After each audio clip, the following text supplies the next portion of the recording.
atual coordenador-geral do Citraeng. Sou da Justiça Federal de Uberlândia e estou agora em Belo Horizonte a serviço do sindicato.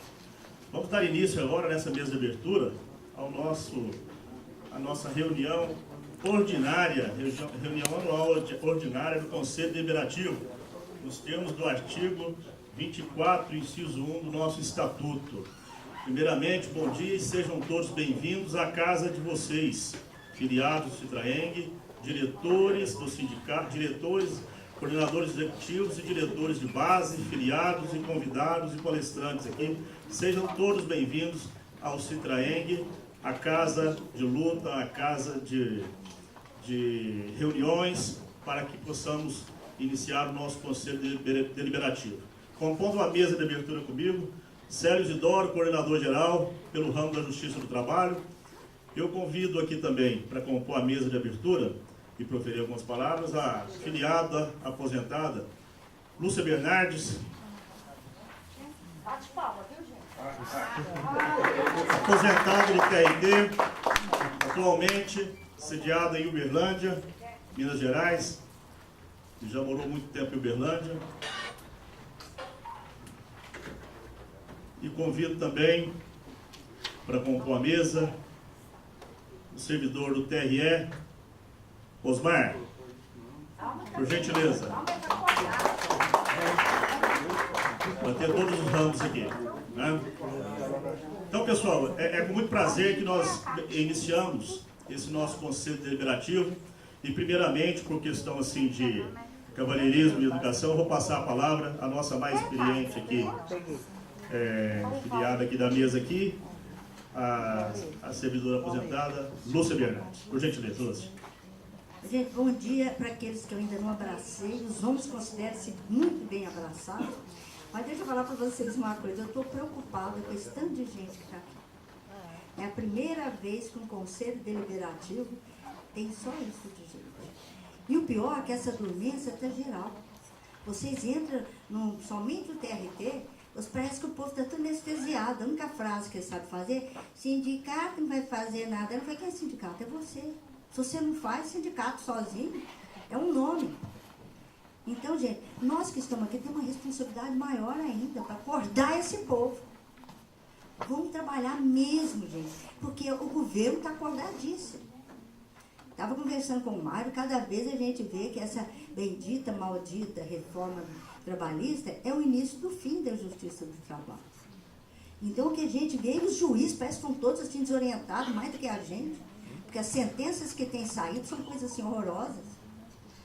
Os trabalhadores, eu teria hoje medo de entrar na justiça. Eu não teria como orientar hoje alguém para entrar na justiça do trabalho hoje, até que esse juiz aceite e veja direito o que eles vão fazer. Então, olhe isso, gente. Vamos acordar o nosso colega do TRE. TRE, quem está aqui? Levanta a mão. Está vendo? Até mais. Justiça do Trabalho. Justiça Federal. Então, gente, isso aqui era para ter muita gente. Olha, isso me preocupou quando eu vi chegando aqui. Ainda falei para o Roberto: pena que você é o primeiro que vai falar, que pode ser a esperança, né? Que alguém chegue depois e vai perder a sua palestra. Mas vamos motivar os nossos colegas. Vamos chamar. Falar que agora que é para acordar, gente. Aliás, devia ter acordado. Mas agora que é para despertar mesmo. Porque senão vai ser muito ruim para a turma toda. E principalmente, não é só para a gente que já está aposentado, que vê se assim não. Por exemplo, aposentado. Quem está aqui? Será que acha? Só nós duas aí? Ah, apareceu mais, que bom, já tem. Paulinho, levanta a mão, você é aposentado, mostra. Comendo aposentado, tem filho trabalhando para a turma. Que eu falo que nós aposentados temos a obrigação de trabalhar. Primeiro, não temos chefe para pegar no pé. Não temos dia para ser cortado. Não temos função comissionada para perder. Temos obrigação de trabalhar. Antigamente eu falava que é por causa da paridade. Agora é por tudo. Então, gente, vamos mesmo pegar firme. Voltar aqueles nossos encontros de aposentado, que era mensal. Era um encontro que dava vida. Os aposentados sentiam que era valorizado. Eles sentiam que aqui era o lugar deles. Entende? E o aposentado, que é valorizado, a diretoria é valorizada. Porque eles estão sempre presentes. Parece assim, né? Eu sou muito assim, mãezona, mas também com a minha idade eu posso, né? Com 70 anos você pode falar tudo que quer, que não tem problema nenhum, né? Mas é porque mãezona que é assim, fica chamando atenção. Mas eu vou elogiar também os que estão aqui. Vamos bater palma até pra gente, mesmo de fora. Quem é que está aqui, que é do interior? Aí, ó, gente, pelo amor de Deus, como sempre, vai ser mais do que os da cidade. Eu também sou, né? Região metropolitana. Será que a preguiça de acordar e vir até aqui, dos nossos queridos colegas da cidade, é mais distante do que os quilômetros que a gente anda para vir aqui? Então, vamos valorizar e chamar também os colegas nossos daqui, quem é daqui, gente. Mas, de fato, é uma tristeza, mas uma tristeza que, ao mesmo tempo, é alegre, porque vocês estão aqui, nós estamos aqui. E nós temos obrigação de acordar os que estão dormindo. E dormindo, e essa dormência, gente, é horrível. Você vai falar nos locais de trabalho, eles te olham assim com uma cara, que você pensa, já morreu, só esqueceu de entrar pro caixão. Mas já morreram. Parece que já perderam a esperança, perdeu a vontade de viver. Eu gostaria de até que todos vocês fizessem uma experiência. A diretoria já faz isso. Mas chama um dos diretores e peça para fazer visita em todos os locais de trabalho, igual eu fazia todas as vezes que estava aqui, que eu sabia o buraquinho que tinha, onde tinha mais processo, onde tinha, qual era o juiz chato, qual era o juizite, o diretorite, que geralmente o diretorite é uma doença pior do que a juizite, porque eles dão ordem e faz como é que chama, coação e assédio moral, e ainda fala que é o juiz que fez. Só que na minha época, quando eles falavam isso, eu abria a porta do gabinete do juiz e ia saber por que ele mandou fazer aquilo. E muitas vezes, eu lembro de uma greve nossa aqui, movimentadíssima, eu subi naqueles andares todos chamando. Quando eu cheguei lá, nem nosso diretor de base tinha saído, tinha descido na Justiça do Trabalho. Eu falei, pô, mas ninguém vai descer, nem o diretor de base. Aí o juiz falou que aqui ninguém é para descer. Eu falei, ah, não, pá, abri a porta direto do gabinete. Ele, ó, parabéns, Lúcia, que greve linda, que greve. Eu fechei a porta, falei, lá que você é fingido. Diz que você falou que não é para ninguém descer, agora você vem me elogiar a greve. Ele falou, eu falei isso? Ele abriu a porta e falou assim, desce todo mundo para a greve e o diretor vai ficar aqui atendendo balcão, atendendo telefone e trabalhando sozinho. Então aí você descobre que muitas vezes, se você não vai falar lá para o chefe, se você não fala para Deus, Deus acha que os santos estão fazendo as coisas certas. Então, a gente tem que até quem falou. Porque muitas vezes tem juiz chato, como tem servidor chato, como tem diretor chato. Mas para esses é que a gente tem que estar acordado. O bonzinho que vai em tudo não precisa da gente, não. Precisa aquele que está doente. Porque isso é doença. Doença mental, doença de complexo, doença de querer aparecer demais, depois leva mais tinta do que os outros. Gente, ó, muito obrigada. Para quem te deixou falar, meu filho? Quando você fala que eu falo muito, eu falo mesmo. Ó, gente, um abração para vocês e vão participar e sair daqui. Pode, eu falo assim, que a assembleia que é convocada, eu mais outro já é uma assembleia. E o que decidir os outros tem mais é que aceitar. Então nós vamos trabalhar muito e decidir muita coisa e trabalhar naquilo que decidir. Que não adianta só dar ideias. Ideias a gente tem muitas. Aquele que dá ideia tem que ser o primeiro a executar a ideia que ele deu. Um abraço. Sabe as palavras, Lúcia? Né? As ideias estão todas aí, para praticá-las que é o mais complicado. Né? Eu vou passar a palavra para o Sérgio Sidório. Bom dia a todos. Eu não vou estender muito, não. A Lúcia praticamente, né, me contemplou na minha fala. Eu tenho a mesma preocupação dela. Mas hoje está colocado um desafio, né? O Conselho de Base, né? O diretor de base, a direção, está reunindo num momento emblemático do país, né? Um momento em que nós vamos ter que sair dessa plenária com um plano de luta, tanto estadual como nacional, para a gente poder articular com os outros estados, para a gente construir uma luta ofensiva contra esse inimigo número 1 do Brasil, que é o Temer e seus aliados. Então esse é o desafio que está colocado para a gente hoje nessa plenária. Eu queria, né, lembrar a todos, né, porque não posso deixar de esquecer, nós não podemos deixar de esquecer, que hoje é o Dia Nacional de Combate à Violência às Mulheres.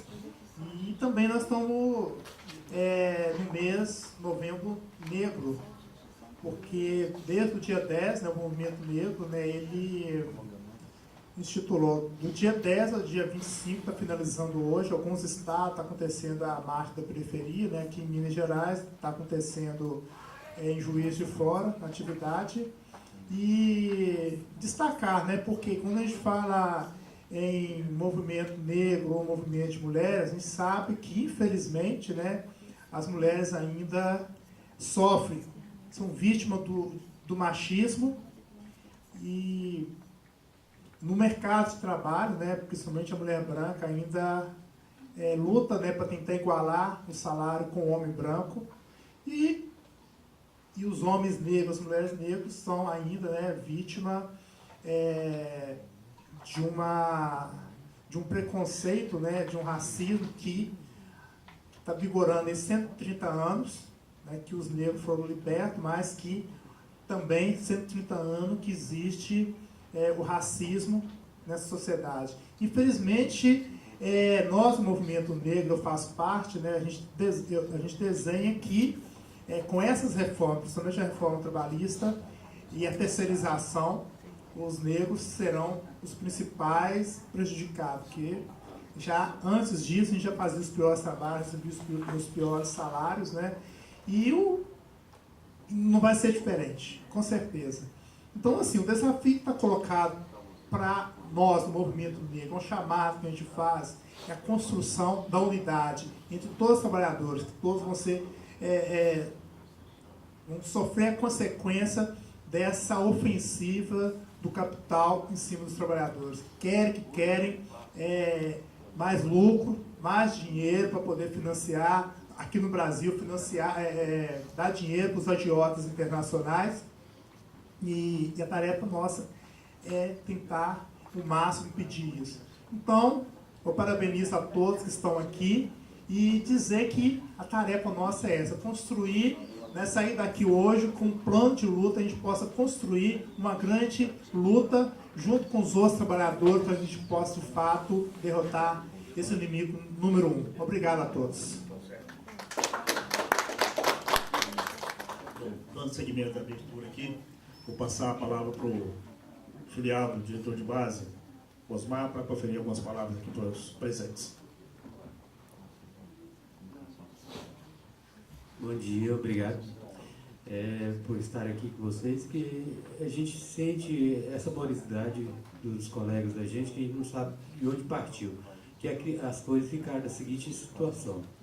Aquelas pessoas que lutaram para derrubar o governo anterior, agora quietaram. E aquelas pessoas que defendiam o governo anterior, também quietou. Falou assim, agora vocês se viram, vocês arrumaram o filhote de vocês se viram. Então, as coisas ficou assim, desse jeito, ninguém está querendo mexer com nada, cada um acha que o outro é que foi responsável, e ficou por isso mesmo. E a pessoa está tocando a vida de acordo com o que ela tem de mãos. Se ela tem 10 reais, é aquilo mesmo, então eu vou me acomodar com isso aqui. E já tem muitos colegas, né, eu estava até conversando com um colega meu que veio agora, que já estão buscando alternativas, outro tipo de trabalho para complementação de salário, essas coisas. Ou seja, desistiu praticamente da luta de construir qualquer melhorias dentro da própria categoria.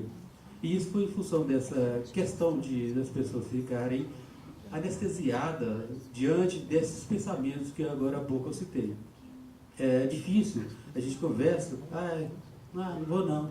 Não, eu tenho compromisso. Não, eu tenho meu jogo de futebol. Tá sim, coisas banais para justificar a não vinda. Não é, às vezes nem é questões bem fortes, é questões bem banais mesmo, é preguiça mesmo. Então, assim, a gente fica sentindo demais quando a gente vê uma situação dessa.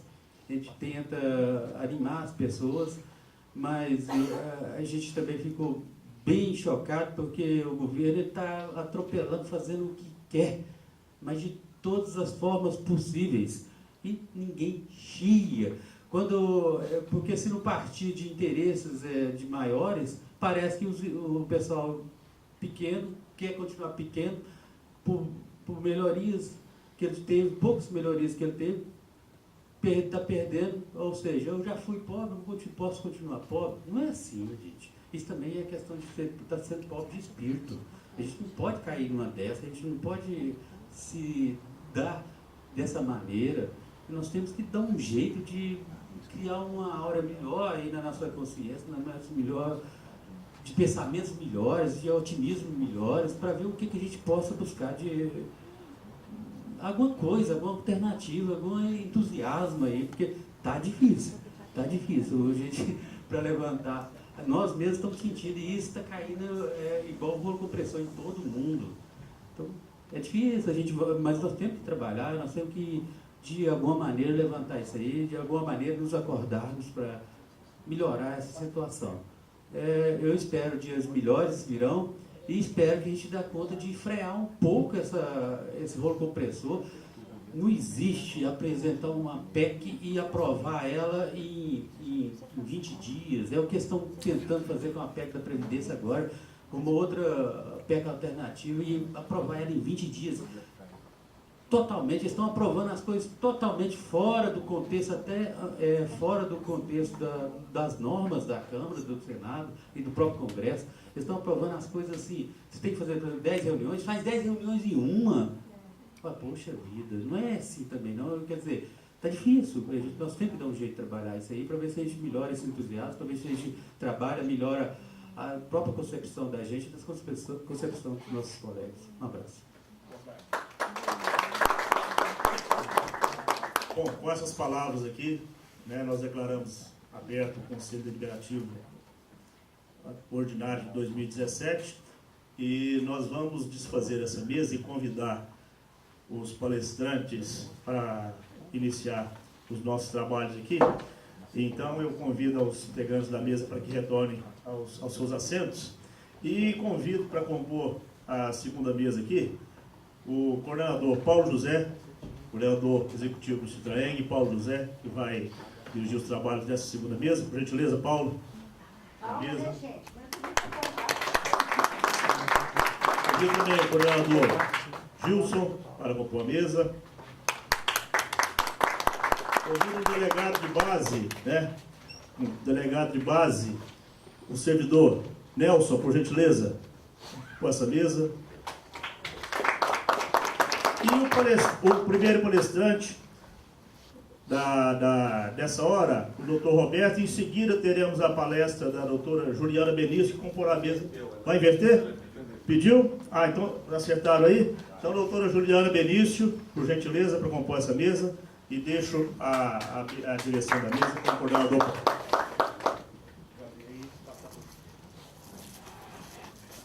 Gente, bom dia. Como o Carlos já informou, meu nome é Paulo José, eu sou da Justiça do Trabalho e é um prazer ter vocês todos aqui. Apesar de nós estarmos em pequeno número, mas é assim que a gente começa, né? Eu gostaria de cumprimentar a mesa aqui também, o Gilson, cumprimentar o pessoal que está compondo a mesa, a doutora Juliana, o Nelson, da Justiça do Trabalho. E gostaria de dizer também o seguinte, é uma preocupação nossa do sindicato, e é uma preocupação, acredito, de todos, essas reformas que esse presidente, esse nefasto presidente, acho que nem poderia ser chamado de presidente, né, porque não foi eleito, não foi nada, que está querendo impor aí aos servidores públicos, principalmente os servidores públicos, mas acontece que ele está fazendo isso com a nação brasileira, desses cortes de direitos, através dessa reforma trabalhista, que atinge principalmente a Justiça do Trabalho.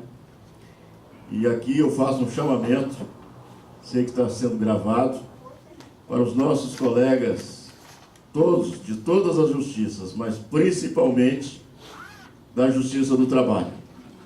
Nós precisamos endurecer, nós precisamos, como já dizia aí, né, o Ernesto Che Guevara, nós precisamos endurecer, mas perder a ternura jamais, mas temos que endurecer. Temos que endurecer com esse presidente, porque senão nós vamos desaparecer. A Justiça do Trabalho está aí na linha do furacão, né, no olho do furacão. Tudo o que é feito é para o desaparecimento dessa justiça. Nós temos andado aí nas varas do Trabalho, não só da capital, como também do interior, chamando os servidores para a luta, e realmente há um desânimo nos servidores, por causa de tudo que está acontecendo, né? Isso é proveniente de quê? Dessas maléficas medidas que esse presidente tem tomado em relação aos servidores. Então, principalmente, gente, da Justiça do Trabalho, nós temos que nos aguerrir, temos que batalhar, Justiça Federal, Justiça Militar, TRE, que aí a parte do rezoneamento, que tirou várias funções de pessoas que nós rodamos aí no interior de Minas e vimos que são pessoas que já estavam alojadas em algumas cidades, que perderam aquelas funções e que hoje estão aí em postos avançados, já não sabem mais o que fazer, e outros locais onde foi passar todos os serviços.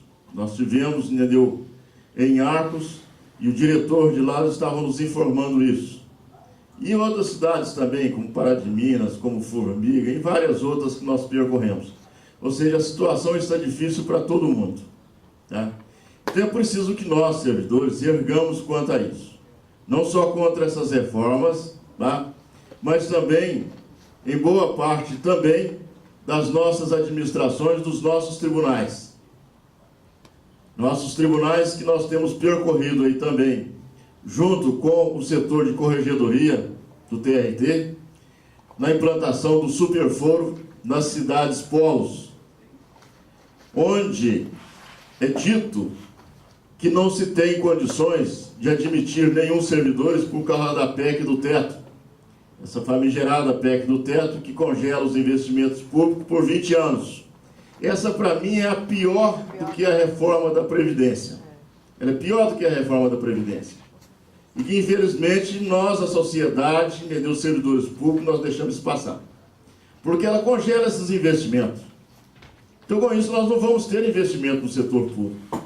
Hoje falta-se material, falta-se caneta, falta-se xerox, equipamentos na justiça onde nós visitamos. Tudo isso já está sendo influenciado por essa PEC do teto. Por essa PEC do teto. E nós temos corregedores que vão no interior conversar, entendeu, com os servidores, e passando nesse superforo, atividades que eram das varas, estão passando para os oficiais de justiça, estão passando para os cálculos, para o setor de cálculo, sem dar a mínima condições de serviço, e informando que não se tem condições de contratar servidores. A pessoa pode morrer, pode aposentar, entendeu? A única forma seria a exoneração, ou seja, a pessoa passa no concurso, sai e abre-se uma vaga, mas mesmo assim não estão contratando. Então, com isso, nós vemos nossos servidores de todas as justiças estão com o serviço sendo acumulado. E a pressão em cima das administrações para que isso seja cumprido. Nós também temos que lutar contra isso. Nós temos que dar condições ao servidor de trabalhar. Já estão cortando os nossos salários, já estão cortando os nossos benefícios, já estão cortando tudo aquilo que nós conseguimos a duras lutas. E hoje em dia querem que nós trabalhemos ainda mais. Então não é só o governo federal, são também as administrações. São também as administrações. E que inclusive em alguns locais foi dito que se não fosse atendido o superforo, queriam usar, entendeu, o PL 116 para demissão de servidores. Olha só, ou seja, nós estamos sendo chantageados, ameaçados por nossas administrações, e temos ainda aquele bandido que ocupa lá a presidência da República. Então é preciso que os servidores, tanto da Justiça Federal, da Justiça do Trabalho, do TRE, da Justiça Militar, acordem. Acordem.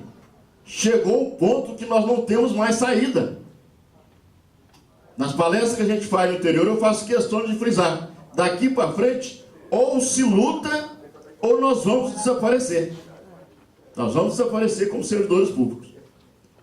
E eu, particularmente, entendeu? Posso até desaparecer, mas vou desaparecer lutando. Então, gostaria de chamar aos colegas, nossos amigos aí, servidores, para que pensem um pouco. Nós não podemos esmorecer. Não podemos. Tá? Então, esse é um relato que eu estou fazendo. Me desculpem, mas é um desabafo, mas um desabafo que tem que ser feito. Não é, como foi colocado lá em Divinópolis há pouco tempo, uma faixa dos servidores da Justiça Federal pedindo socorro porque estavam sendo assediados moralmente, e que ao invés da administração da Justiça Federal chamar os servidores, conversar com os servidores, ver o que estava acontecendo, chamaram foi a Polícia Federal para abrir um inquérito para saber quem é que tinha colocado aquela faixa. Ora, pelo amor de Deus, não é assim que se trabalha. Não é assim. Nossos servidores já estão aí massacrados. Nós estamos totalmente massacrados por esses governantes que só pensam em mala de dinheiro, que só pensam em pedir dinheiro, entendeu, a essas grandes empresas de carne. Então, gente, nós temos que lutar. Temos que lutar e não podemos mais aceitar esse tipo de coisa. Está previsto aí várias manifestações e nós estamos chamando todos os servidores para essas manifestações. Que saiam da sua zona de conforto e que venham para a luta, porque senão nós vamos desaparecer. Muito obrigado. É isso que eu tinha para dizer. E eu gostaria então de passar a palavra para a nossa amiga, nossa querida e batalhadora, que nos acompanha aí também nessas idas para o interior, que é a doutora Juliana, advogada aqui do Citraeng, que vai versar sobre o PL 116. E eu gostaria também de dizer o seguinte: esse PL 116, ele trata da demissão do servidor estável, a possibilidade da demissão do servidor estável. Como foi me dito no interior em algumas palestras, alguns servidores me disseram o seguinte: foi, Paulo, mas aqui na Justiça nós não vamos preocupar, entendeu, com essa demissão, porque nós trabalhamos muito. Gente, não é bem assim, isso depende de quem está te avaliando. Você pode morrer de trabalhar. Eu estive lá no Senado Federal, na relatoria desse PL, com o senador Lazier Martins, e disse para ele: foi, senador, se o senhor passar esse projeto, esse infame projeto, se um prefeito lá do interior do Maranhão resolver demitir o servidor dele, ele vai colocar qualquer empecilho para dar notas baixas. Pode dizer que o calçado dele é feio, que ele pintou o cabelo, que ele está mal vestido, qualquer coisa, e vai colocar esse servidor no olho da rua. Então nós precisamos do seguinte: é de não deixar isso passar, ou seja, lutar para que isso não passe. E nós temos também um outro PL, que é o 248, pior do que o 116, porque o 248 ele não tem inconstitucionalidade nenhuma, veio da época lá do Fernando Henrique Cardoso, e esse PL também versa sobre a mesma matéria do PL 116. Muito bom dia, doutora Juliana. Sei que eu tomei um pouco de tempo, mas passar para o Gil.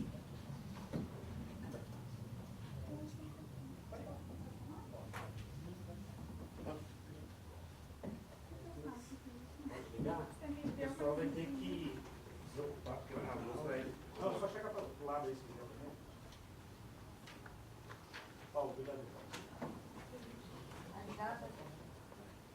Ligar o cronômetro aqui, senão eu falo mais que o Paulo ainda. É impossível. A gente foi fazer pé na estrada, eu e o Paulo, lá no interior de Minas Gerais, no interior, e a gente disputava quem é que falava mais nos locais de trabalho. Você quer que eu passe? Ah, eu quero isso. Cuidado aqui que eu passo. Não, eu faço, eu faço. Bom dia, todas e todos.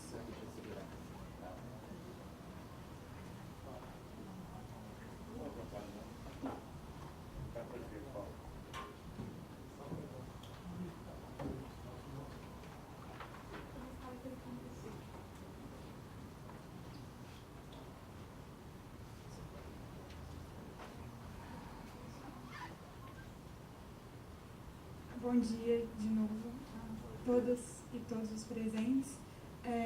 agradecer ao Paulo aí pela fala, né, já introdutória, que eu acho que já ajuda muito a abordar a temática que eu pretendo fazer aqui nessa minha rápida exposição. Eu pedi ao Roberto que trocasse comigo de lugar, né, de posição, né, na fala, porque eu acho que o que eu tenho para dizer é mais amplo e o que ele tem para dizer é mais específico. Então, eu acho que é melhor a gente começar do amplo para o específico, e eu tenho certeza que vai chover milhões de perguntas para ele, então eu já fico liberada da... Tô brincando, mas eu tenho certeza que, como ele vai tratar de reforma da Previdência, é um tema que está mais no dia a dia, né, diretamente ligado, apesar de todos os ataques estarem, mas eu acho que a reforma da Previdência incide tão diretamente que a gente consegue sofrer mais com ela e ter mais dúvidas a respeito dela. Então vamos lá, né, gente? O tema, governo Temer e os ataques ao serviço público. O recorte é ao serviço público porque, se a gente for pegar todos os ataques que esse governo, nesse curto espaço de tempo, já desferiu contra a sociedade brasileira, a gente ia ficar aqui um mês falando e talvez não dessemos conta de falar de todos os ataques. Inclusive, para o serviço público, eu peguei as coisas que são principais e aí vou trazendo para vocês. Bom, nessa breve conversa aqui que nós vamos ter, eu vou tratar desses pontos, né? O congelamento do orçamento, que o Paulo falou, reforma trabalhista, previdenciária, MP 805, PLS 116 e a Lei Complementar 156.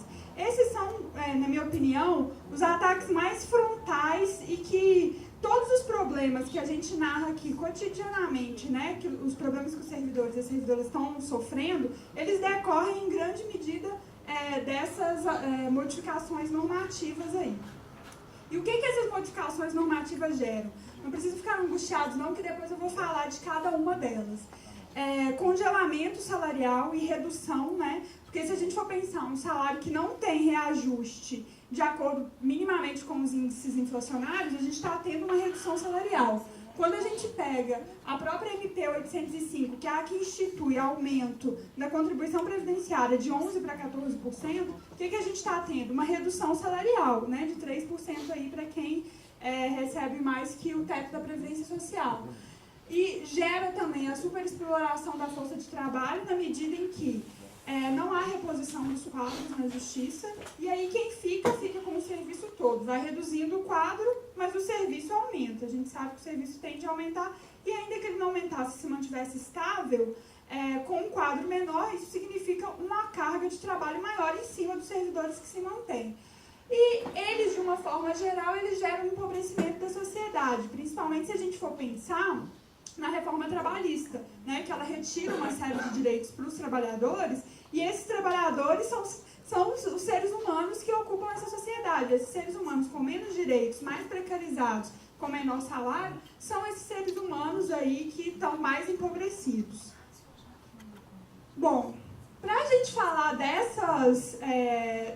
desse contexto normativo, a gente precisa entender qual que é o contexto político, qual que é o contexto econômico em que a gente está inserido, né?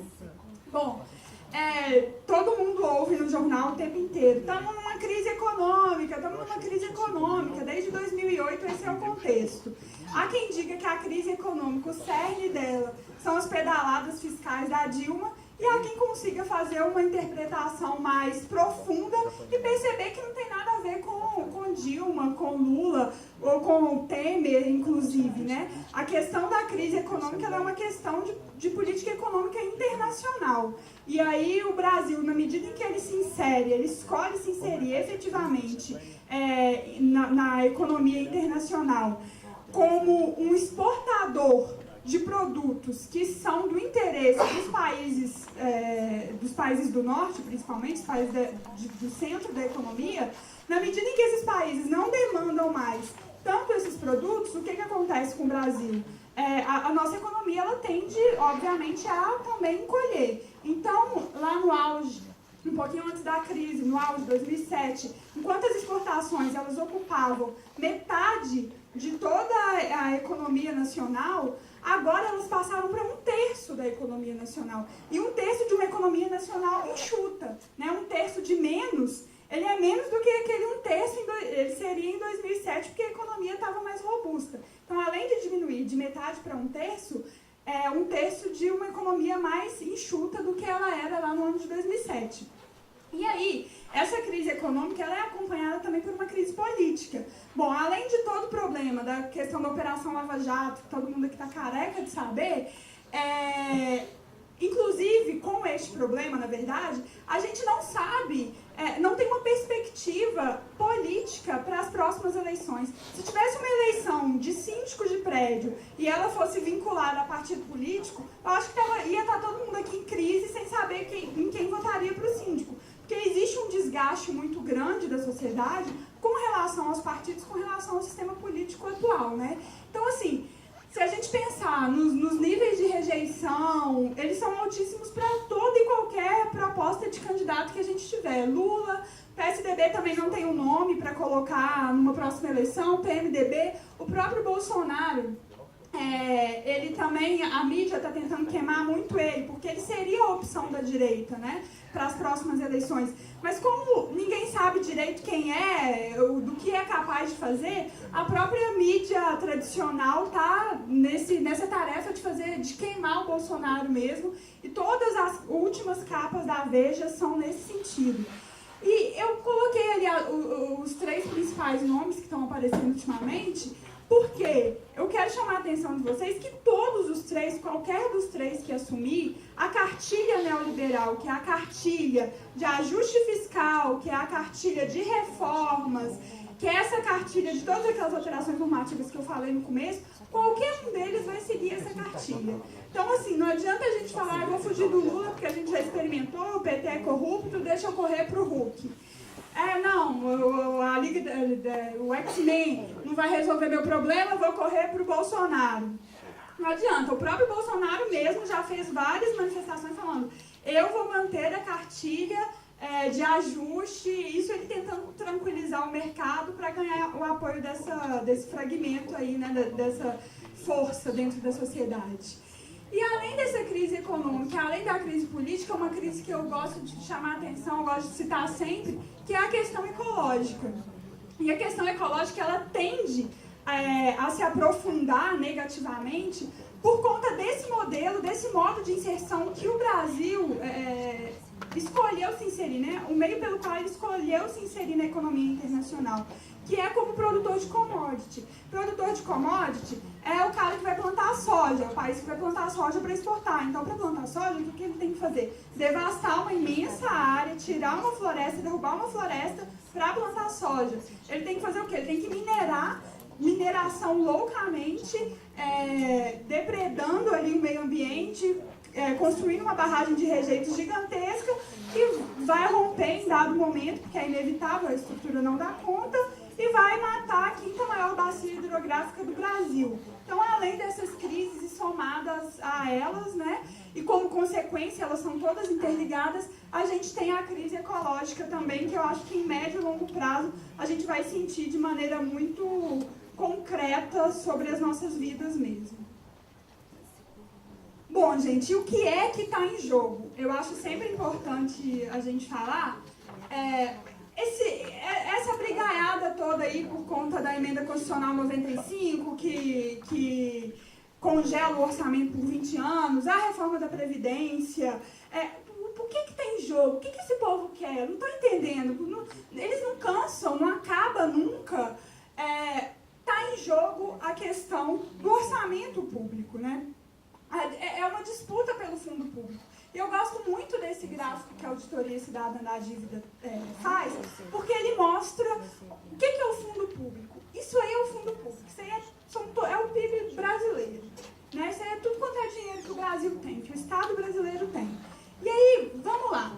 Juros e amortização, eles já levam, né, o capital econômico internacional, ele já leva metade do nosso orçamento, 42%, metade do nosso orçamento. Então essa metade aí, eles, né, na mentalidade deles, está tranquilo, não preciso pensar muito sobre essa metade que ela já é minha. Mas eu sou glutão, eu quero mais, né? A necessidade de expansão do capitalismo, ela é cotidiana. Não adianta ele estar ganhando 5% de juros, ele quer 6%. Não adianta ele estar lucrando 1 milhão por ano, ele quer lucrar 2. É uma necessidade inerente ao sistema, que é a expansão do próprio sistema, né?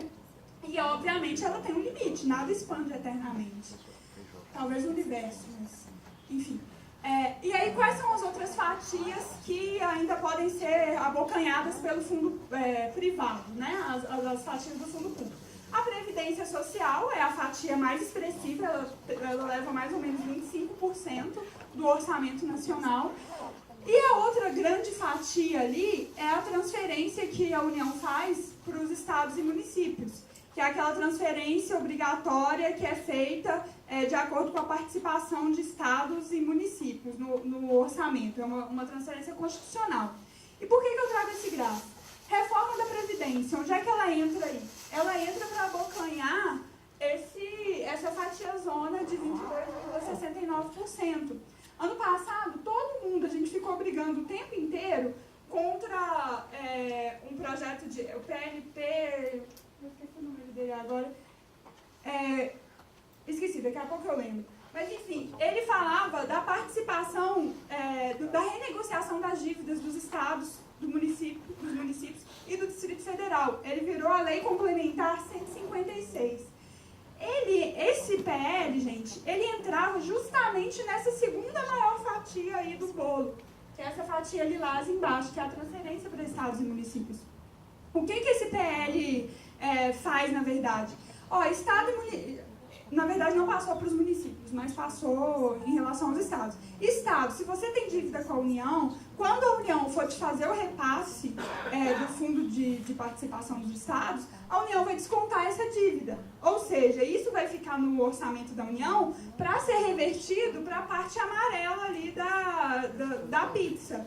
Então, é um ataque que, na verdade, ele visa o quê? A abocanhar mais uma dessas fatias aí desse gráfico pizza, desse orçamento público nacional. Bom, eu falei um pouco antes, né, dessa questão do sistema. O que o sistema quer? O sistema quer se expandir. Esse modo de produção em que a gente vive, ele quer se expandir o tempo inteiro.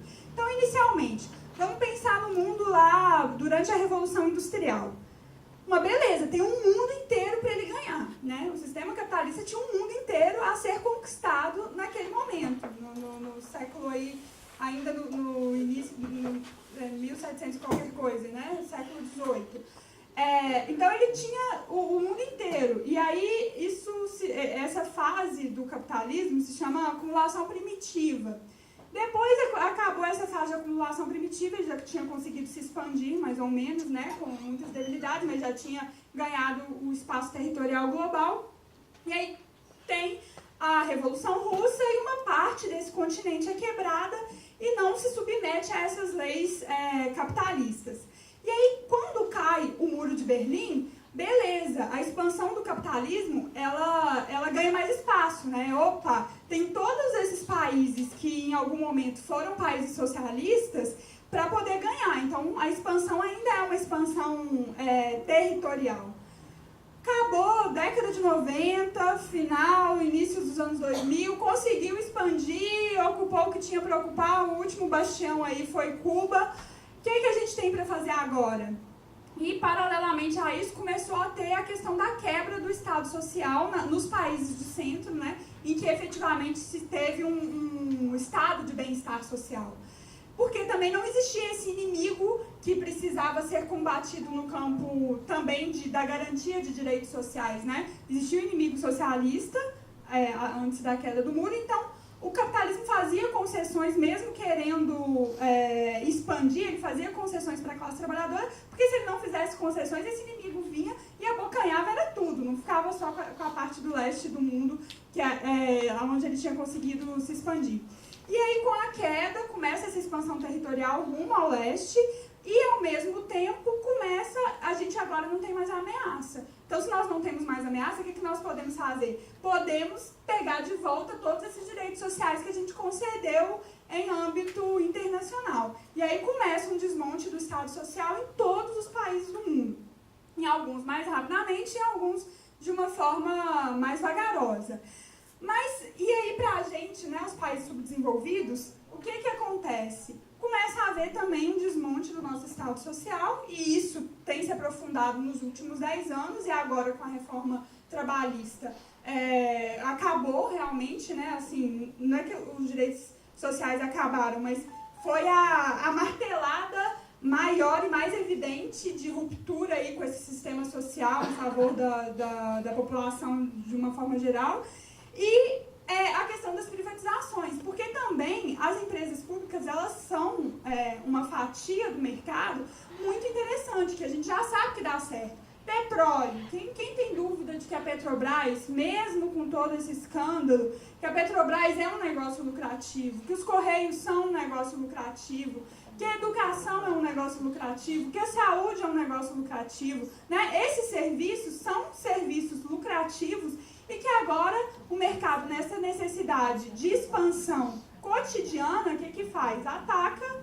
justamente esses espaços em que ainda existe um fundo público a cobrir esses espaços e eles ainda podem ser abocanhados pelo fundo privado.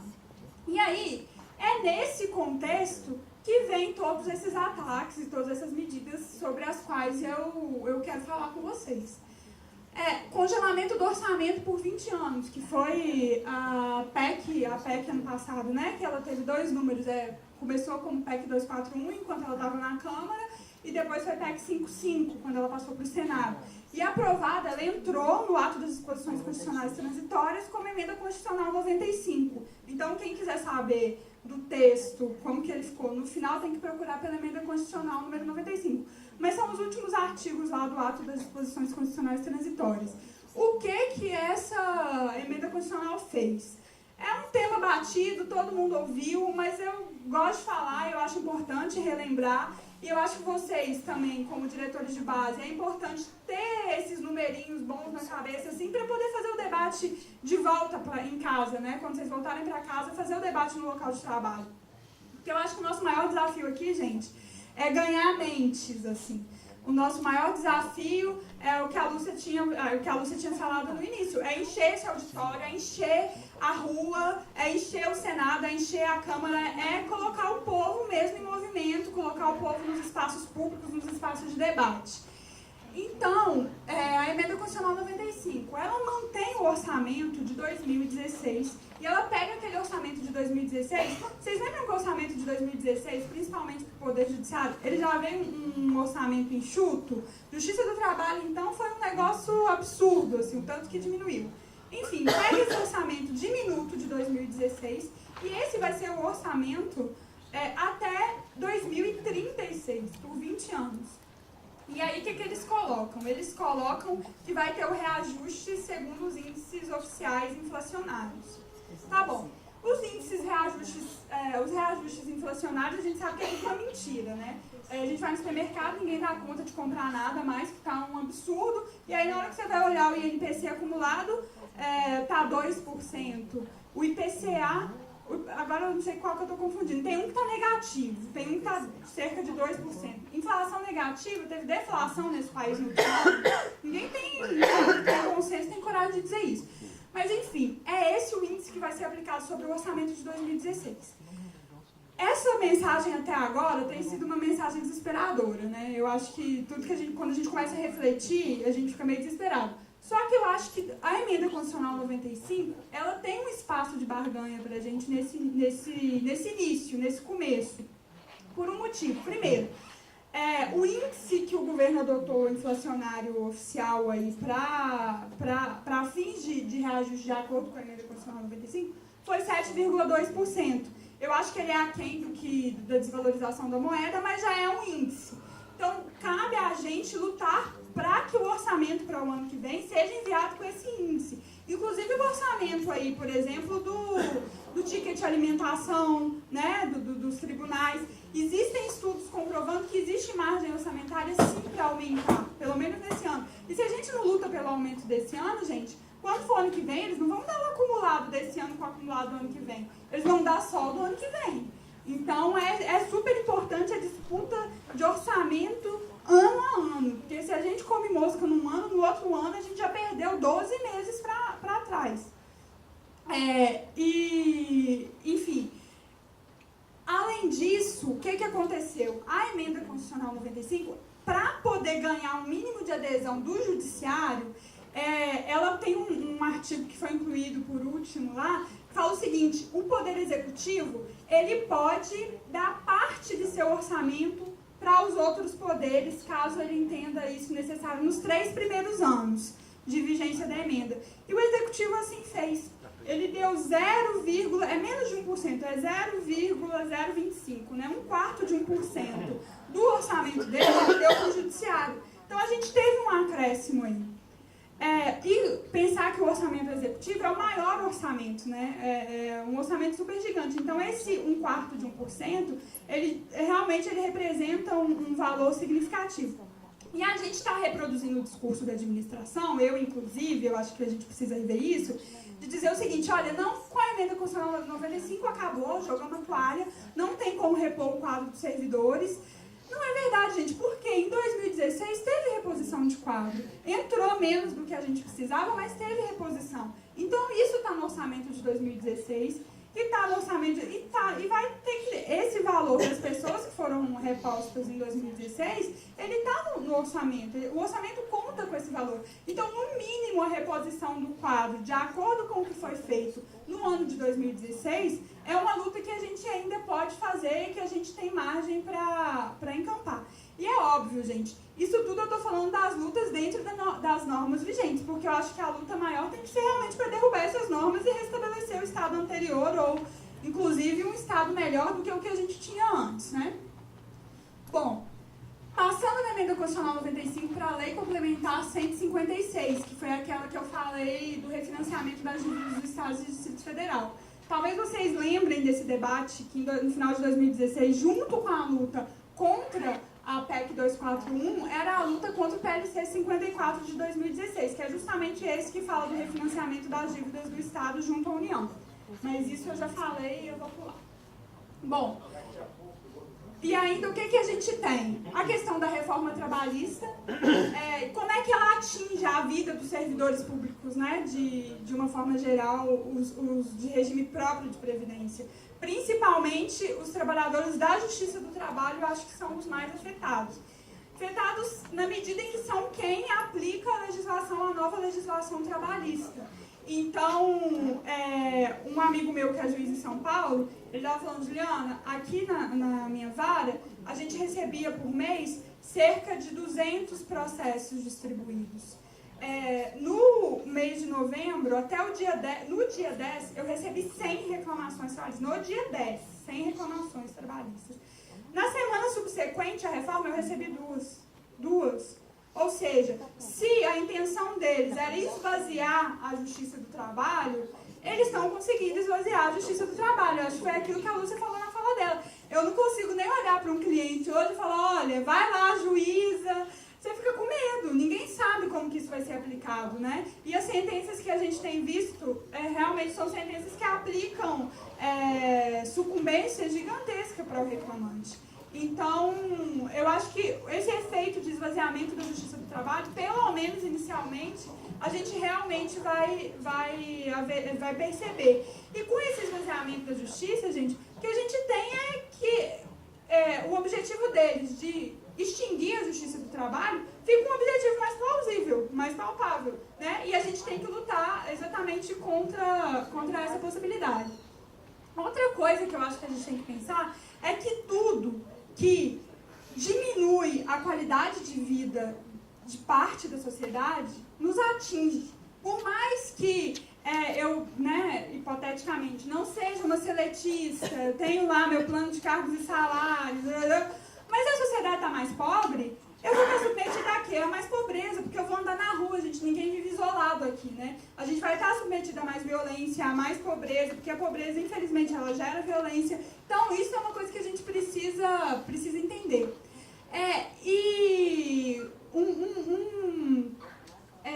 Essa coisa de a gente não pode mais substituir os servidores da Justiça do Trabalho, ou da Justiça Federal, ou da Justiça Estadual, também da Justiça Estadual, mas da Justiça Eleitoral, isso fica muito claro. Paulo falou aqui, de umas reuniões que a gente participou sobre a questão da implantação do superforo. A fala do TRT3 é essa: a gente não pode, a gente tem que fazer mais com menos. Ou seja, a gente tem que melhorar a produtividade e vai diminuir o número de servidores, porque vão se aposentar, vão se afastar e a gente não vai repor os quadros. Então, esse discurso é um discurso contra o qual a gente tem que fazer o debate e a gente não pode se furtar de fazer esse debate. Bom, além da questão da reforma trabalhista, e a reforma trabalhista ela incide também muito sobre a vida de vocês, quando você pensa na 13.429, que é a questão da terceirização. Se a gente já tinha uma terceirização pesada dentro do serviço público, agora vai ficar mais pesada ainda, e a tendência é só aumentar. E aí, gente, é aquilo. Beleza, eu tenho meu cargo, estou tranquilo, vou aposentar, sou aposentado, mas eu tenho filho, eu tenho neto, eu tenho vizinho, eu tenho primo, eu tenho irmão, eu tenho uma sociedade inteira que vai empobrecer com essa situação e isso vai afetar a mim e aos meus descendentes. Acho que a gente não pode perder isso de mente.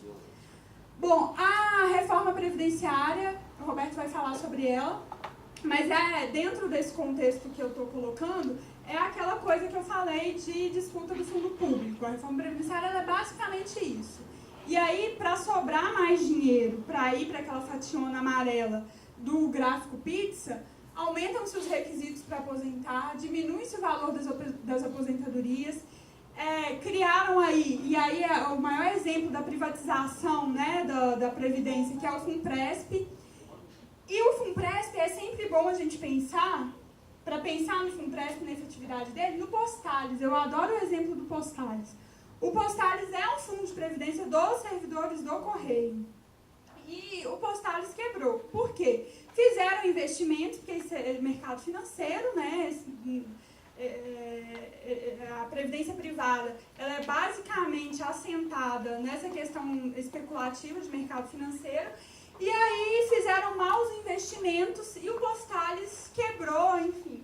Teve uma operação gigantesca, tipo Lava Jato dos Correios, do Postales, para poder prender os figurões lá do Postales por conta desses investimentos mal feitos que eles fizeram e quebraram esse fundo de previdência. Agora, qual que é o problema dessa quebra, né? Quem é que arca com a quebra do fundo? É o servidor e é a União. Então, a União está pagando para recompor a grana do Postales que foi perdida nesses maus investimentos. E o carteiro lá que vai na sua casa entregar a carta, no contra-cheque dele está vindo um desconto a mais para suprir esse déficit que o Postales aferiu aí quando fez esses investimentos mal escolhidos. Então, gente, esse risco é um risco que existe para o FUNPRESP também, né? E existe para qualquer previdência privada que a gente escolha colocar. E nesse sentido, o regime geral, o regime próprio de previdência social, o regime geral também, pelo menos era uma segurança que a gente tinha. A gente contribuiu, a gente vai receber. Agora, esses regimes aí, inclusive o que aconteceu nos Estados Unidos quando estourou a bolha imobiliária, esses regimes estourou, você fica sem receber. Aí imagina, você contribuiu sua vida inteira, quando você está lá no auge dos seus 70, querendo descansar, precisando comprar um monte de remédio, acabou. O regime quebrou, você não tem o dinheiro, e aí? E o que acontece? E aí vai ser mais isso, mais empobrecimento da sociedade, porque vai ter um monte de gente idosa que não vai ter mais capacidade produtiva, que não vai poder trabalhar mais, mas que também não tem de onde oferir renda. Como é que vai ficar isso? Bom, vou correr aqui porque está acabando.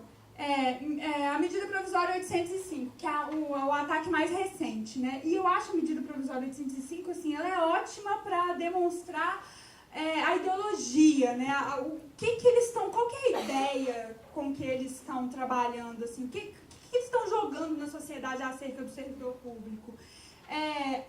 Cadê?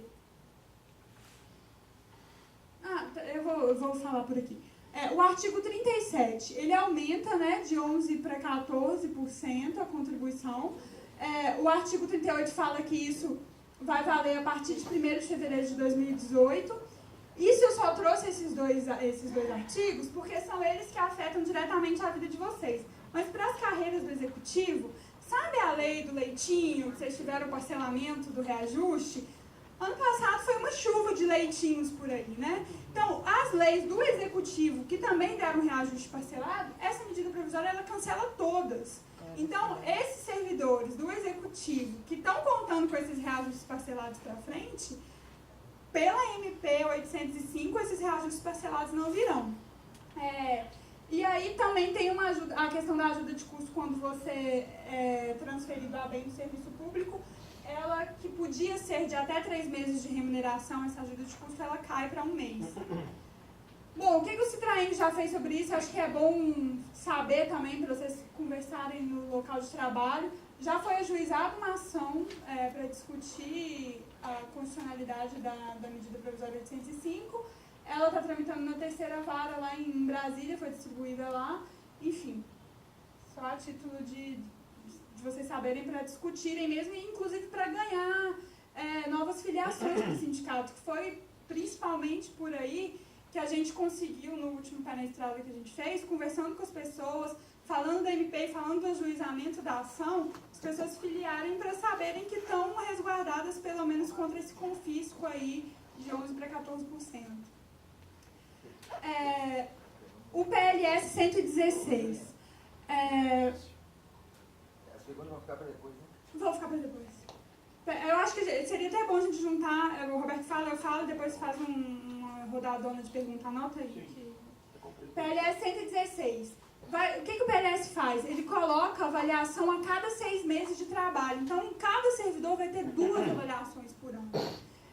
E aí será exonerado o servidor estável que receber 4 conceitos negativos sucessivos, ou seja, em 2 anos você pode ser exonerado, ou 5 conceitos interpolados das últimas 10 avaliações.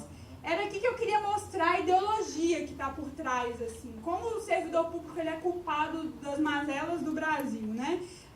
Com a reforma da Previdência é muito isso, com esse texto novo que o Temer apresentou, mas olha a justificação do 116. Temos que ter em vista que quando não há perda do cargo de um agente público negligente, sérias consequências derivam dessa omissão. A sociedade se sente lesada, prejudicada, porquanto desembolsa pesados tributos para o correto funcionamento da máquina pública, como se os grandes tributos fossem realmente destinados a isso, que por sua vez não lhe retornam o investimento em bens e serviços. Além disso, a mensagem passada aos servidores responsáveis e que prestam bem o seu papel é de que não vale a pena o esforço, pois aquele funcionário que não trabalha e que sobrecarrega os demais jamais será punido. Em verdade, o fato inegável de que a administração pública protege os servidores irresponsáveis ajudou a criar em nosso país uma antipatia quase generalizada contra os agentes públicos em geral. E é como eu disse, a culpa é dos servidores públicos. E se não existe essa antipatia, eles querem criar essa antipatia, né? E cotidianamente eles fazem isso até convencer a iniciativa privada de que existe essa antipatia contra o servidor público. E o que o PL 116 gera, assim, né? Se vocês tiverem a oportunidade de abrir o PL e ler, você percebe que é muita questão de competitividade. Com certeza vai gerar adoecimento, porque as pessoas vão ficar cada vez mais estressadas para conseguir cumprir as metas e entender a cabeça do chefe, o que meu chefe quer, o que ele quer de mim, né? Como é que eu vou tirar a nota boa na avaliação, perseguição. Não, esquece, E as chantagens todas, que vai gerar essa chantagem mesmo entre a administração e o servidor público, né? Bom, e aí a mensagem final é que se a gente não lutar, se a gente não for para a rua, se a gente não encher esse plenário nas próximas reuniões, se a gente não encher a Assembleia do Sindicato, a gente vai ser massacrado, gente. A crise de 29, ela começou em 29, ela acabou décadas depois, né? E foram décadas de ajuste, de esmagamento. Então, a crise de 2008, ela já tem uma década. E é uma década que a gente só vem perdendo. Quantas décadas mais nós teremos de perdas e quantas décadas mais nós esperaremos para realmente entrar em movimento, né? Essa é a minha fala, agradeço a atenção de todos e depois no final a gente faz o debate. Obrigada.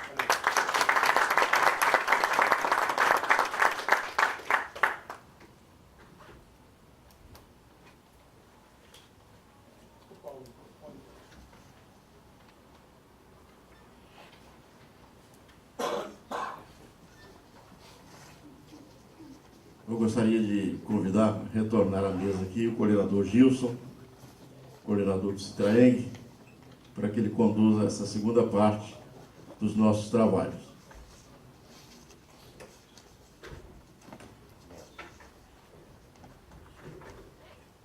Bom dia, pessoal.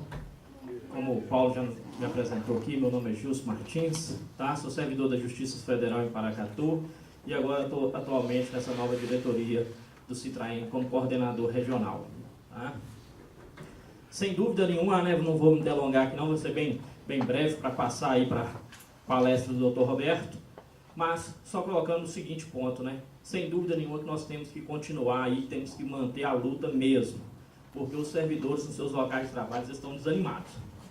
E nós temos que animar. Inclusive, essa semana eu estava conversando com alguns colegas lá na Justiça Federal e conversando sobre a reforma da Previdência, né, sobre a aposentadoria. Um colega até mencionou, falou assim, não, para que você está preocupando com isso? Você não vai aposentar mais. Eu falei, não, eu vou aposentar sim, porque essa reforma não vai passar.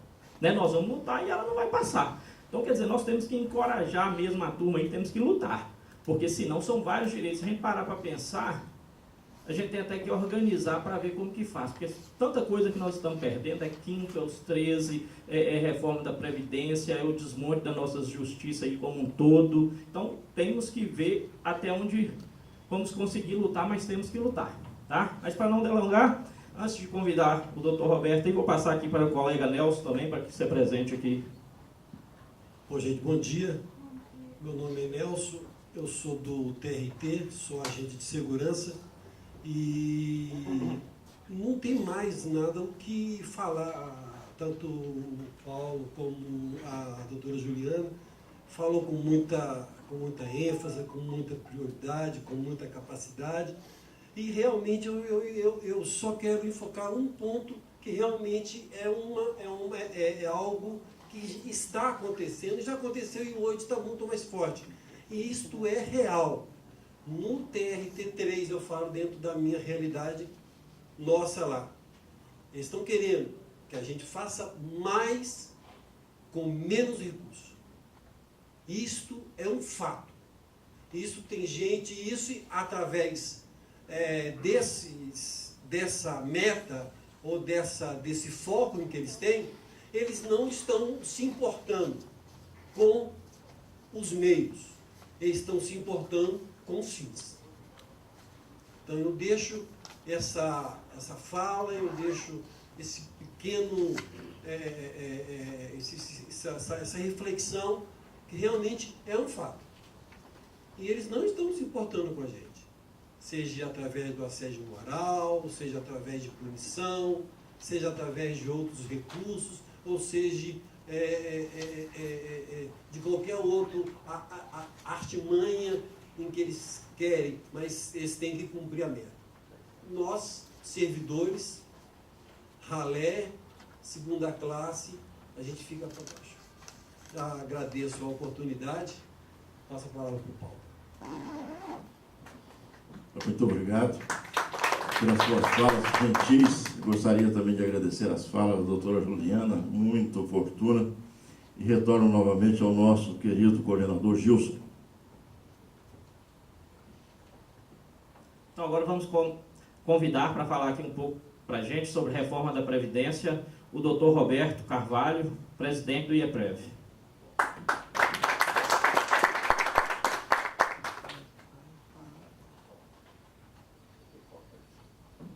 Bom dia a todos.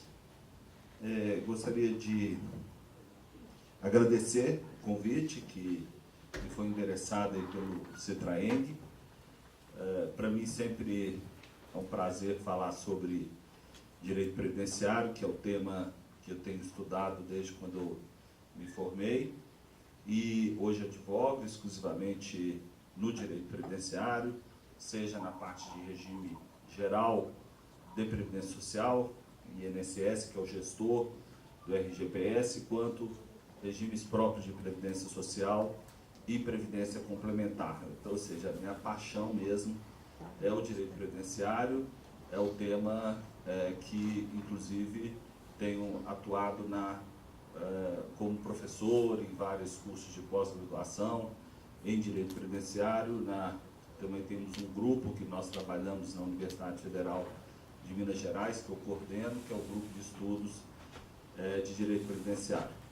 Bem, o problema que a gente vê também no direito previdenciário é que nós temos poucos profissionais que militam nessa área, que atuam nessa área, por conta, muitas vezes, até de um problema na graduação. Nem todos os cursos de direito têm a cadeira de direito previdenciário e, consequentemente, também na OAB não se cobra para você ser advogado, né, no exame unificado OAB, não temos o direito previdenciário como uma disciplina obrigatória. Isso demonstra também,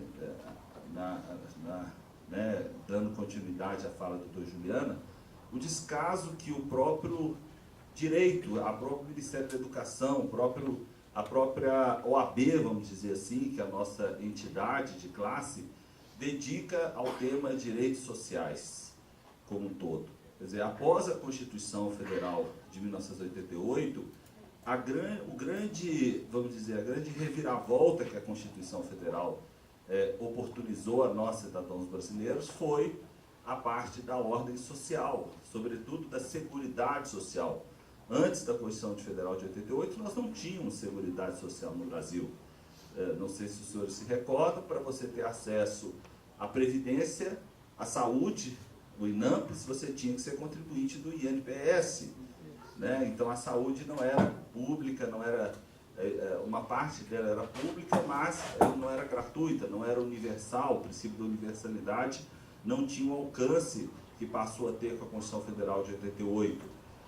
O direito previdenciário também ele foi completamente reformulado, sobretudo na parte do regime geral de previdência social. Os trabalhadores rurais, por exemplo, eles eram incluídos num chamado programa, chamado Pró-Rural, gerenciado pelo FUNRural, que era um programa de assistência social. O trabalhador rural ele tinha direito a um benefício só aos 65 anos de idade e somente de meio salário mínimo e para o arrimo de família. Então veja que com a Constituição Federal de 88, o trabalhador rural ele passa a ser incluído no âmbito do regime geral da Previdência Social, e isso é muito importante porque o governo tem mentido de forma escancarada em horário nobre da televisão, dizendo que agora com essa emenda aglutinativa que não vai se mexer no direito dos trabalhadores rurais. Porém, a emenda ela persiste no sentido de exigir do trabalhador rural 180 contribuições mensais para fazer jus, especialmente o pequeno produtor rural.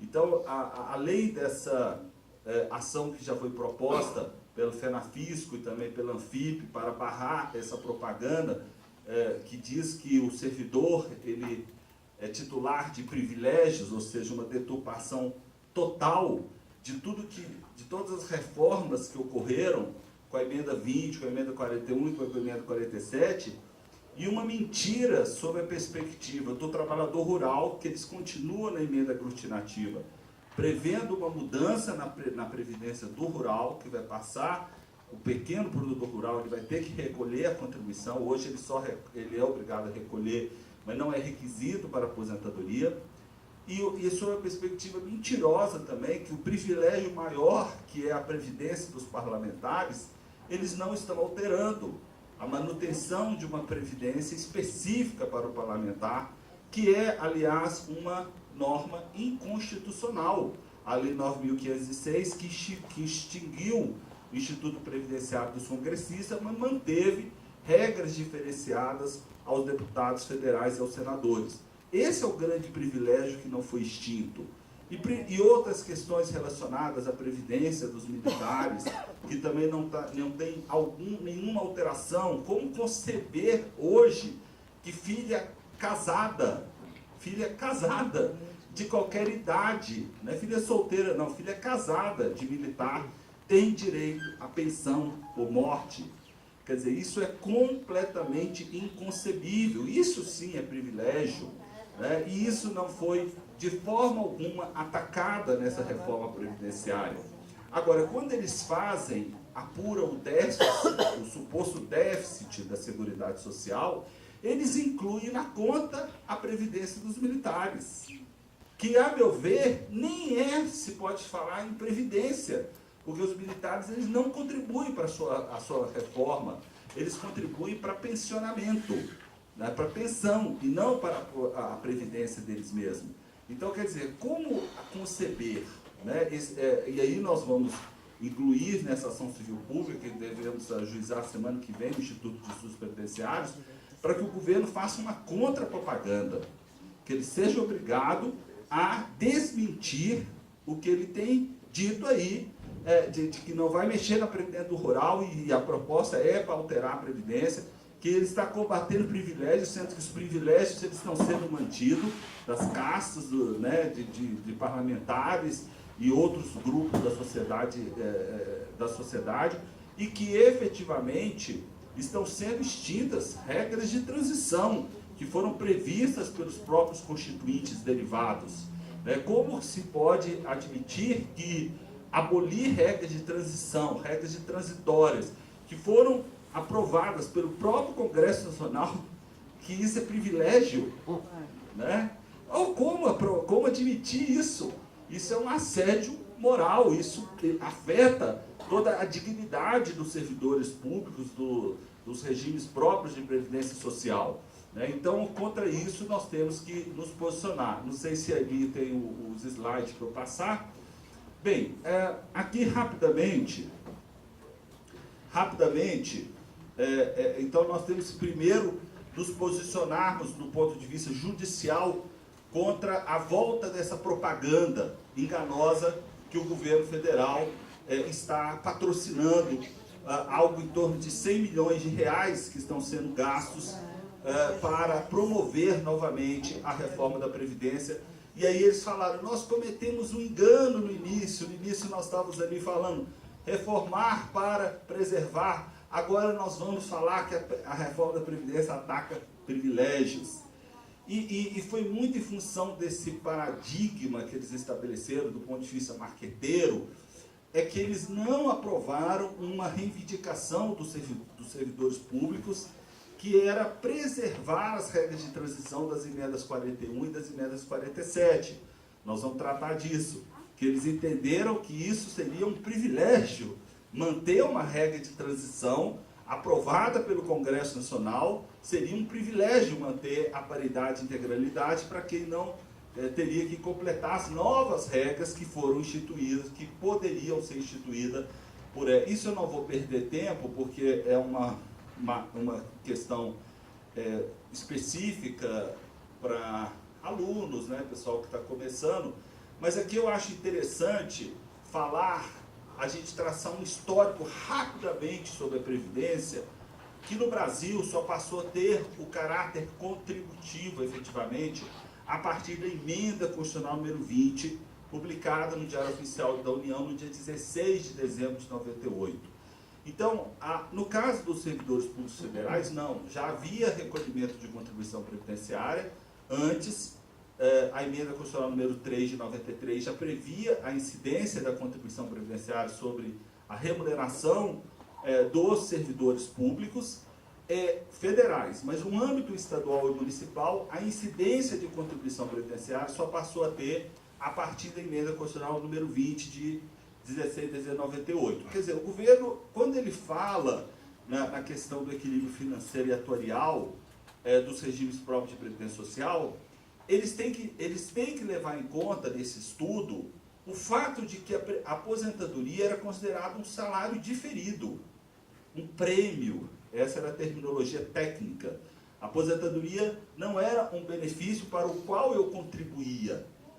Era um benefício que era decorrente de uma condição, de um salário diferido, como acontece hoje com os militares, ainda mantém-se essa terminologia, e, portanto, essa contribuição previdenciária, ela passou a ser exigida de 99 para cá, de muitos entes da federação, de regimes próprios de previdência social. Era um modelo, nós podemos dizer que era errado ou certo, mas era um modelo que era previsto na Constituição Federal. Então, eles não podem demonizar o servidor público que não tem culpa disso. Eu quero servidor público de Betim, servidor público lá de Contagem. Eu era culpado pelo fato de não incidir contribuição previdenciária sobre a minha remuneração, sendo que a Constituição não exigia e o ente federado não criava. E se criasse, poderia ser considerado inconstitucional, porque a Constituição não admitia a hipótese de incidência de contribuição previdenciária sobre a remuneração dos servidores. Então, esse processo de demonização do servidor, ele precisa ser revertido sobre o aspecto também histórico, que o próprio Constituinte é que elegeu essa maneira, esse modelo da Previdência do servidor público, que passou a ser alterado expressivamente com a emenda constitucional número 20. E aí, eu tenho casos realmente absurdos, antes da emenda 20, da Assembleia Legislativa do Estado de Minas Gerais, que servidores que não eram nem concursados se aposentaram, bastando exercer 5 anos como assessor de um deputado, hoje ganham 20 e poucos mil reais. Realmente havia aberrações, excrescências, juízes que precisavam exercer apenas 5 anos de magistrado e aposentavam com 30 anos de contribuição, bastando que completasse trouxesse 25 anos do regime geral. Eu tinha professores que eram juízes federais que exerceram só 5 anos na magistratura. Então isso até a emenda 20 era uma realidade, mas estava previsto. Não podemos também criticar esse tipo de juiz que exercitou um direito previsto na Constituição. Estava previsto na legislação que ele podia se aposentar com 5 anos de exercício da magistratura, independentemente de idade. Mas a partir da emenda 20, não se pode mais inserir no regime próprio servidores que não sejam concursados. Então a emenda 20 de 98 é que estabeleceu esse paradigma. Antes da emenda 20, servidores não concursados poderiam se aposentar pelo regime próprio de Previdência Social, independentemente de idade mínima. É o que chamamos de recrutamento amplo, né, e não restrito, que é aquele que ocupa cargo comissionado e que não ingressou na administração pública por concurso público. Então, a partir da emenda 20, esses servidores todos vão ser vinculados a qual regime? Ao regime geral de Previdência Social. Então, o deputado, em tese, teria que, a partir da emenda 20, também ser vinculado ao regime geral. E os senadores também. Por quê? Porque eles não são concursados, porém, eles criaram uma previdência própria deles. E essa previdência está sendo questionada no Supremo Tribunal Federal através de uma ADIM proposta pelo Ministério Público Federal. E aí que nós temos que bater nessa tecla, porque é um ponto fundamental. Por que está sendo questionada essa previdência deles? Eles estão tentando legitimá-las, constitucionalizá-la pela PEC 287. Né? Porque não há previsão constitucional da previdência dos parlamentares. E eles estão tentando, na iminência, que já tem decisões do Supremo contra a previdência de parlamentares estaduais e distritais, que foi declarada inconstitucional, então estão na iminência de declarar a inconstitucionalidade da previdência dos parlamentares, eles tentam manter esse privilégio, né? E a propaganda vai exatamente em sentido contrário do que eles estão veiculando. Tentar legitimar a previdência dos parlamentares pela PEC 287-A de 2016. Eu acho que esse é um ponto fundamental para a gente trabalhar em peças publicitárias, nas redes sociais, para desmontar, para elidir essa mentira que está sendo veiculada nos grandes veículos de comunicação.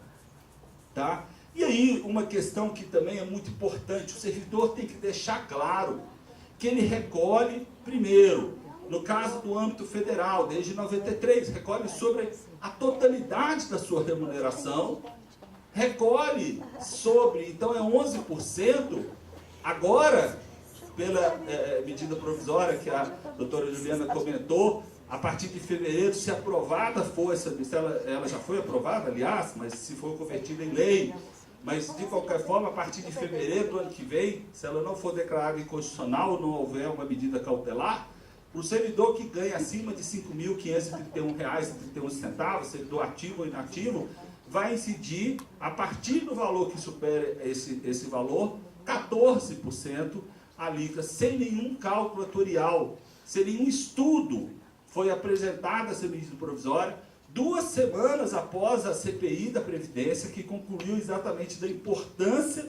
Então foi, acho que, um escracho a própria CPI da Previdência, que o governo assinou o relatório final da CPI presidida pelo senador Paulo Paim, exatamente sobre a importância de uma reforma que seja estudada, dialogada, e eles editam a medida provisória, que é um instrumento extremamente autoritário do chefe do Poder Executivo, aumentando a alíquota da contribuição previdenciária dos servidores públicos efetivos, e aí estabelecendo uma progressividade que não tem permissão constitucional. É lógico